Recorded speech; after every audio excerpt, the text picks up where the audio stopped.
The way we teach our classes with discipline,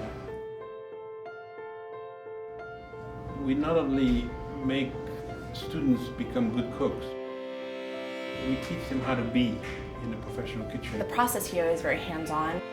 We are shown how to make a product and then we produce the product.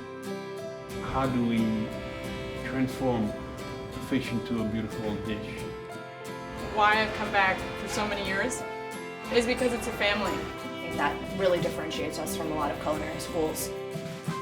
We have found a way to challenge them that when they make it, they can say, wow,